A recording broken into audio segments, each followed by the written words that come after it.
Why the army hides Princess Leonor's daily routine. Before dawn reaches the courtyards of Zaragoza, the day has already begun. Boots touch stone in measured cadence. Doors open without announcement. Schedules move forward without signatures, without names. Somewhere inside this choreography, a young woman wakes, not as a private citizen, but as a constitutional certainty. Her mornings are not logged for curiosity. They are managed for continuity. This is not secrecy for its own sake. It is architecture. Princess Leonor, Princess of Asturias, heir to the Spanish crown, does not live inside a routine the way others do. Her routine lives inside the state. And when the future of the state is involved, even ordinary moments become matters of security. From the outside, it appears restrained. Carefully released photographs, sparse official updates, a deliberate absence of detail. But absence, here, is not emptiness. It is policy. Modern constitutional monarchies learned long ago that visibility is power, but predictability is vulnerability. What the public sees is not the full day. It is the approved surface of it. Because the moment a future head of state becomes predictable, she becomes exposable. Not to gossip, to pressure, to symbolism weaponized by others. And that is where most observers misunderstand what they are looking at. The Spanish army does not obscure Princess Leonor's daily life to protect a person. It does so to protect a function. An office not yet assumed, but already operative. Continuity is not abstract here, it is embodied in visible presence and guarded absence. The question is not why her routine is hidden. The question is why it must be. At first glance, the logic seems simple. She is young, she is in training, she is under protection, but that explanation dissolves under scrutiny. Thousands of cadets train openly. Officers publish schedules. Military institutions thrive on order and transparency. And yet here, the most visible cadet in Spain exists inside the least visible framework. Because this is not ordinary military formation.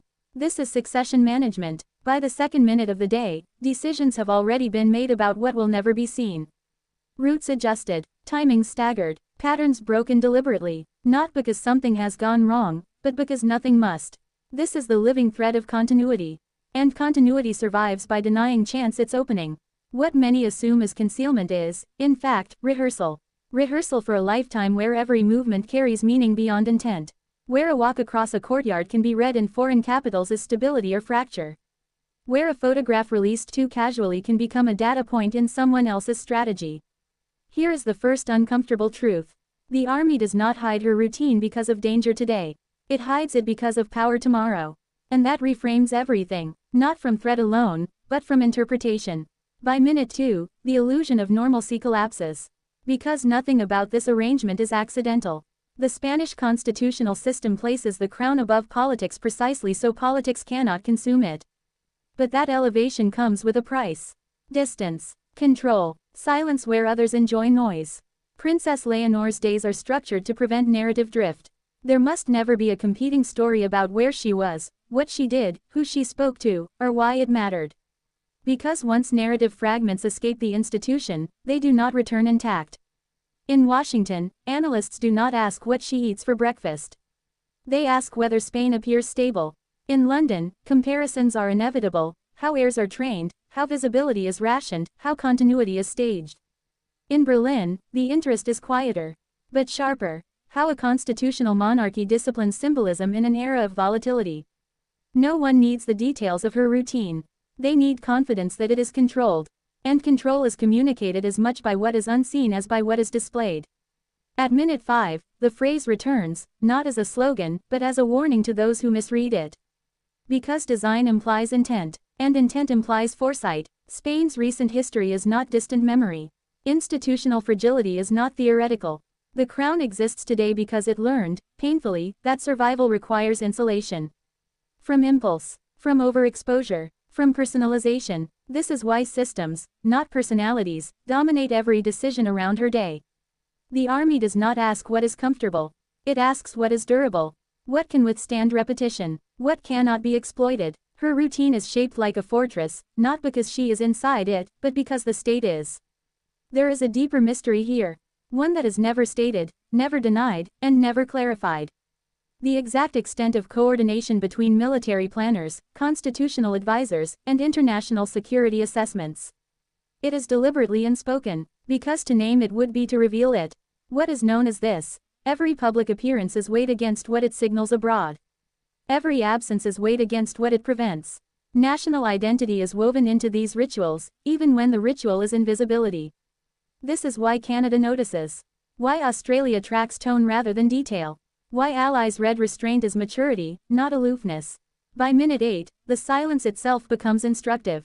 The lack of leaks, the absence of casual anecdotes, the disciplined monotony of official language.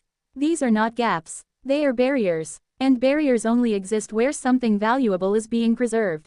Around minute 10, the pressure begins to surface. Not in headlines, in calendars, in expectations, in the slow narrowing of acceptable outcomes. As Princess Leonor advances through military training, the symbolic weight accelerates faster than the calendar does. At some point, training ends and embodiment begins. That is the institutional strain no one names directly. The transition from protected preparation to unavoidable exposure. From routine as shield to presence as signal. This is the approaching edge. The moment when control must coexist with visibility. When hiding becomes unsustainable, but predictability remains unacceptable. The army knows this. The palace knows this. The Constitution anticipates it. This is why nothing is rushed. Why time is stretched. Why the daily routine remains obscured not just today, but as long as possible. Because once the pattern is visible, it cannot be unseen. Minute 14 arrives without ceremony, and the cliffhanger is structural, not dramatic. The point of no return is not an event. It is a condition. The condition where the heir is no longer learning the institution, she is representing it. From that moment on, protection must evolve. Design must adapt, and silence becomes harder to maintain. International observers will notice the shift immediately. The United States will read posture. The United Kingdom will read symbolism. Germany will read restraint. Each interpretation will be filtered through their own institutional anxieties. And Spain will be watched not for what it says, but for how little it needs to. By minute 19, the future threat is no longer hypothetical. It is implicit. Polarization, disinformation, symbolic pressure campaigns. None of these target the individual. They target continuity itself. This is why the army's role remains quiet. Why its methods remain opaque. Why Princess Leonor's daily routine is still not yours to know. Because once continuity becomes spectacle, it stops being continuity. The final moments do not resolve anything. They cannot. They only return us to the design. Not as a slogan, as a necessity. Because the story unfolding here does not end with training schedules or guarded mornings. It ends somewhere ahead, where visibility and restraint must coexist without tearing the institution apart. And standing at that edge, Spain is choosing, deliberately, to say less. For now.